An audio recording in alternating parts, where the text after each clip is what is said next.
Hello student, आज हम इस क्लास में एमएससी फाइनल ईयर के सेकंड पेपर जो कंपलसरी पेपर है कंटिन्यूम मैकेनिक्स उसके यूनिट फर्स्ट के मोस्ट इंपोर्टेंट टॉपिक के बारे में डिस्कस करते हैं, transformation law of A vector. हमने पिछली क्लास में बात की थी student index notation of A vector. तो अब हम बात करते हैं, देखो आज का अपना टॉपिक है ट्रांसफॉर्मेशन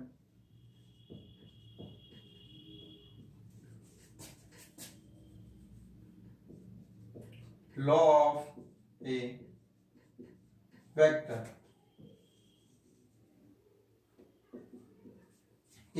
किसी भी वेक्टर को एक कोऑर्डिनेट स्पेस से दूसरे कोऑर्डिनेट में ट्रांसफर करेंगे तो उस पे उसके जो अपने पास डायरेक्शन कोसाइन होंगे वो उसका पे क्या इफेक्ट पड़ता है स्टूडेंट, तो उसके बारे में हम ट्रांसफॉर्मेशन लॉ के बारे में डिस्कस करते हैं उसको लेके।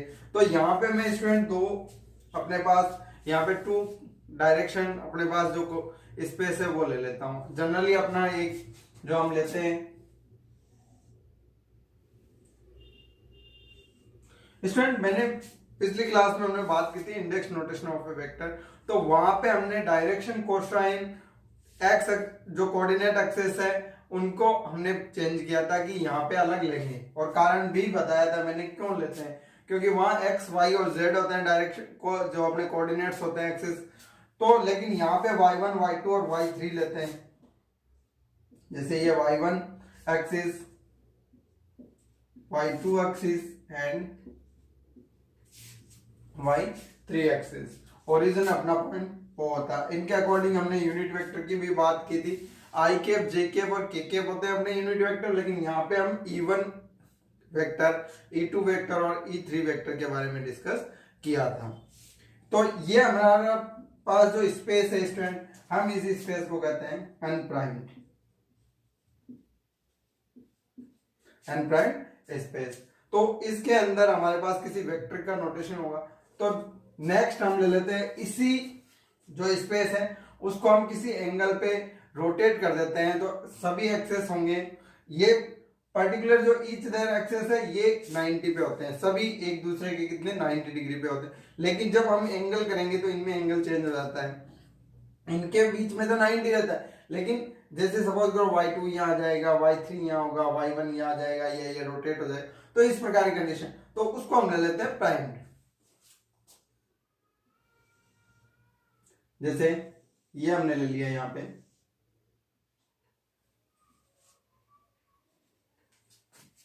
तो ओरिजिन होगा उसको मैं ले लेता हूं y डैश, इसको y1 dash, y2 dash and y3 dash. तो इसके अकॉर्डिंग हम इसे इस प्रकार से डिनोट करते हैं। तो ये अपना स्पेस कहलाएगा, वो हो जाएगा प्राइम्ड स्पेस। तो स्टूडेंट इनके कोऑर्डिनेट एक्सिस इस प्रकार है, मैंने थोड़ा सा इसको लिफ्ट कर। तो अब हम इसके बारे में पहले हम जो स्पेस लिए इनको कवर करते हैं, और फिर उसके बाद में हम इन दोनों के अकॉर्डिंग वेक्टर का ट्रांसफॉर्मेशन करेंगे। देखो किस प्रकार, let us take a vector from point P in the space y axis। तो स्टूडेंट हमारे पास y एक्सिस यानी y1 y2 और y3 इस स्पेस अनप्राइम्ड के अंदर हमारे पास है। तो B unprimed axis through origin O। इसके लिए ओरिजिन क्या है स्टूडेंट, O ओरिजिन है। And y dash axis B primed axis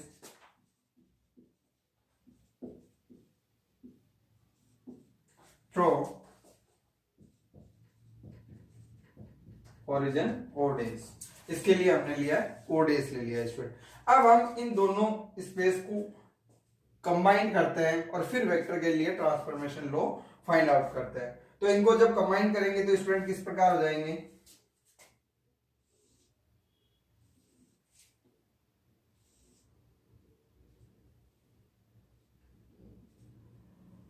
यहाँ पे y1 y2 एंड y3। तो कंबाइन करेंगे स्टूडेंट, तो यहाँ पे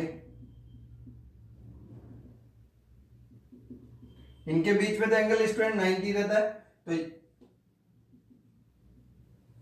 तो यहां पे ये हो जाएगा y1 dash y2 dash and y3 days. किसी भी एंगल पे हो सकता है स्टूडेंट पॉजिटिव डायरेक्शन में, तो डायरेक्शन कोसाइन भी लिए जा सकते हैं जो हमने स्मॉल a1 a2 a3 को लिया था।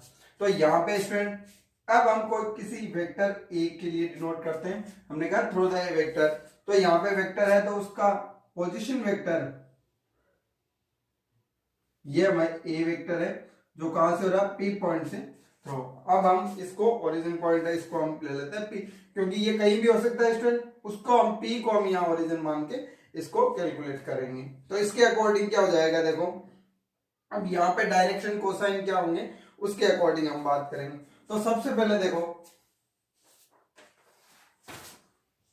a11 a12 a13 ये क्या होंगे स्टूडेंट, यहाँ पे a11 a12 a13, तो हम लिखेंगे ये यहाँ पे क्या है डायरेक्शन कोसाइन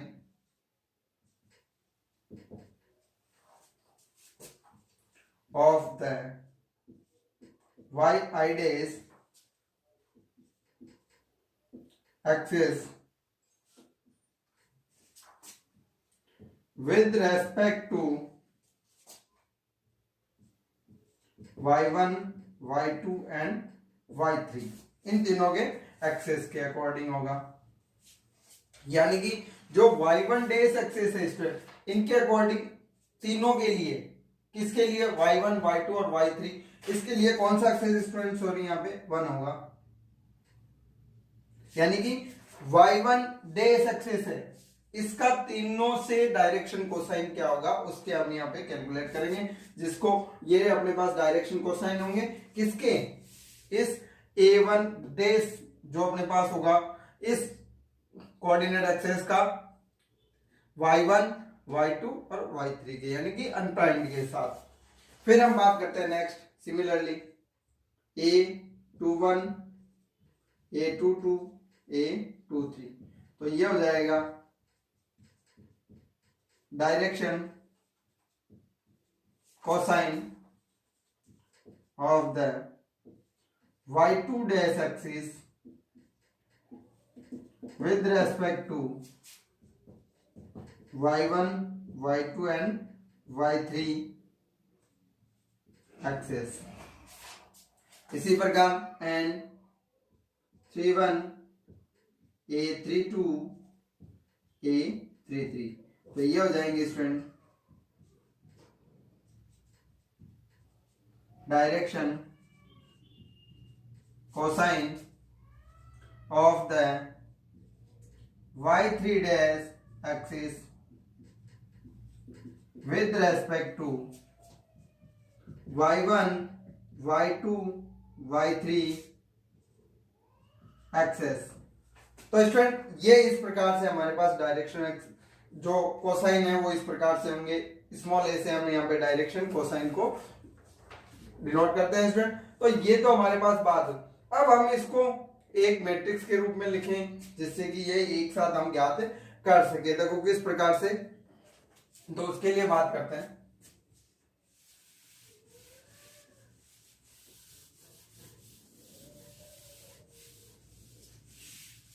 आप इनको नोटबुक में नोट कर लीजिए student.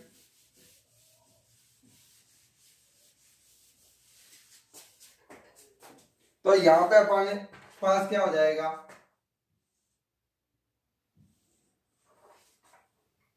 अनप्राइम्ड axis y1 y2 and y3, y1 dash y2 dash and y3 dash. तो इसके अकॉर्डिंग क्या हो जाएगा स्टूडेंट, देखो A1 A2 A11 A12 A13 ये किसके रेस्पेक्ट में है? Y1 Y2 Y3 इनके अकॉर्डिंग किसके लिए? Y1 डेज के लिए। तो Y1 डेज के लिए तीनों के अकॉर्डिंग क्या हो जाएंगे? देखो A11 A12 एंड A13। इसी प्रकार similarly A21 A22 A23 A31 A32 A33। तो इस प्रकार से हमारे पास ये डायरेक्शन कोसाइन की टेबल हमारे पास तैयार हो जाती है। फिर बात आती है स्टूडेंट कि ये टेबल किस प्रकार से याद रहती है या हम इसको किस प्रकार से रिप्रेजेंट करते हैं। तो देखो in the table the first subscript. तो स्टूडेंट यहाँ पे फिर स्टूडेंट कहते हैं सर ये सबस्क्रिप्ट क्या है। तो हमने देखो यहाँ पे कोई भी सिंबल लेते हैं तो यहाँ पे I J M N जैसे ये हमने फर्स्ट ईयर में किए थे। तो यहाँ पे टेंसर के रूप में करते थे। तो ये जो ऊपर होते थे इन्हें कहते थे सुपर स्क्रिप्ट, इन्हें कहते थे सबस्क्रिप्ट। तो सुपरस्क्रिप्ट एंड सबस्क्रिप्ट स्टूडेंट ध्यान से रहेगा, हमने प्रीवियस में भी इसको टेंसर की में यूज किया था। अब यहां पे देखो ये तो है ही नहीं, आप इसको नोट कर लीजिए बुक के किसी कोने में जिससे अपने को याद रहेगा एग्जाम टाइम। तो अब यहाँ पे ये है हमारे पास सबस्क्रिप्ट। तो इसमें देखो सबस्क्रिप्ट कितने? दो है, फर्स्ट एंड सेकंड। तो हम इनकी बातें करते हैं। तो फर्स्ट सबस्क्रिप्ट होगा वो किसको इंडिकेट करेगा? इसकी बात तो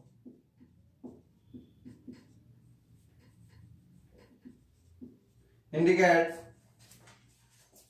ए प्राइम एक्सिस, यानी कि ये किसको इंगित कर रहा है स्टूडेंट? प्राइम एक्सिस को, यानी कि डेज वाले को, y1 dash y2 days y3 days, इनको आप यहाँ पे ये रिप्रेजेंट करता है, इंडिकेट करता है। And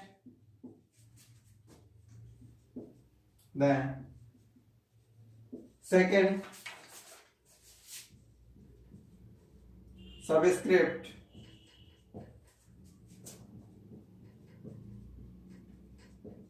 indicates an unprimed axis, यानी ये इसको अनप्राइम्ड एक्सिस को यहाँ पे डिनोट करता है। तो ये तो हमारे पास हुई टेबल के अकॉर्डिंग यहाँ पे डायरेक्शन कोसाइन जब हमारे पास आ जाते हैं। अब यहाँ पे जब ए वेक्टर होता है तो इसके कंपोनेंट्स हम इस प्रकार लिखते हैं A1 A2 एंड A3। तो स्टूडेंट ये जब यहाँ पे अनप्राइम्ड से प्राइम्ड में चला जाता है, यदि इसका इंटरचेंज किसमें हो जाता है? प्राइम्ड में, तो हमारे पास क्या हो जाएगा? ए डेस वेक्टर। तो उसके अपने यहाँ पे कंपोनेंट क्या होंगे तो हम उनके लिए बात करते हैं। देखो तो यहाँ पे सबसे पहले बात होगी A1 डेस के लिए, A1 A2 A3 ये किसके रेस्पेक्ट में? ए वेक्टर के लिए। तो ए डेस के लिए क्या होगा? प्राइम्ड में, तो ये चेंज होगा स्टूडेंट।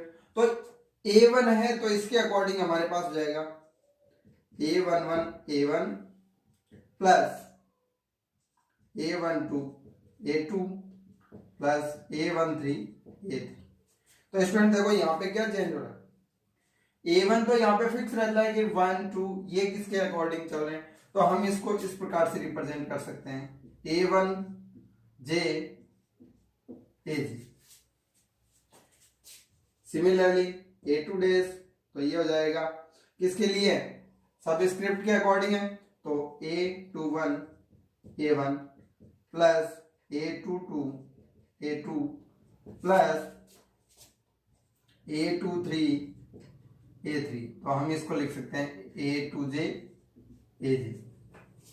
फिर A3 डैश तो यहां से आ जाएगा A31 direction cosine A1 plus A32 A2 plus A33 A3। तो इसके अकॉर्डिंग हो जाएगा A3J AJ। तो ये हमारे पास इस प्रकार से हम डायरेक्शन कोसाइन के रेस्पेक्ट में इनके अकॉर्डिंग इंटरचेंज इसको कर सकते हैं। तो हमारे पास क्या फॉर्मूला बन जाता है स्टूडेंट, यदि हमारे पास ए आई डेस है तो ये हो जाएगा ए आई जे, जो स्टूडेंट इसके लिए मैट्रिक्स बनती है तो एन ए जे। तो ये हमारे पास इस प्रकार से हम इसको इंटरचेंज कर सकते हैं। तो ये हमारे पास ट्रांसफॉर्मेशन लॉ कहलाता है। ये क्या हो जाएगा, ट्रांसफॉर्मेशन लॉ।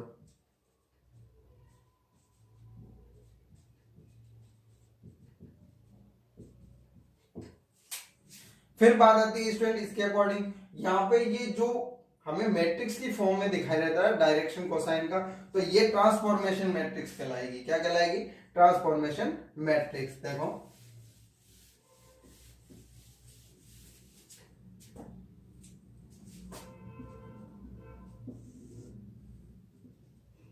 where ए आई जे, तो ये हो जाएगी student A11, A12, A13, A21, A22, A23, A31, A32, A33। तो ये यहां पे क्या कहलाएगी, is called the transformation matrix. तो ये क्या कहलाएगी, ट्रांसफॉर्मेशन मैट्रिक्स कहलाएगी। अब बात आती है इंटरचेंज, जो ये तो किसमें था स्टूडेंट, अनप्राइम्ड से प्राइम्ड में। यदि हमारे पास प्राइम्ड टू अनप्राइम्ड चेंज करना हो तो क्या हो जाएगा, इस फॉर्मूले को, ये ट्रांसफॉर्मेशन लॉ किस प्रकार चेंज हो जाएगा। तो देखो star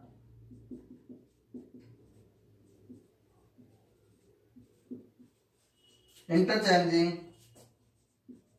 the role of primed and unprimed axes, we have AI equal to A J I A J dash. तो ये हमारे पास ट्रांसफॉर्मेशन लो हो जाएगा।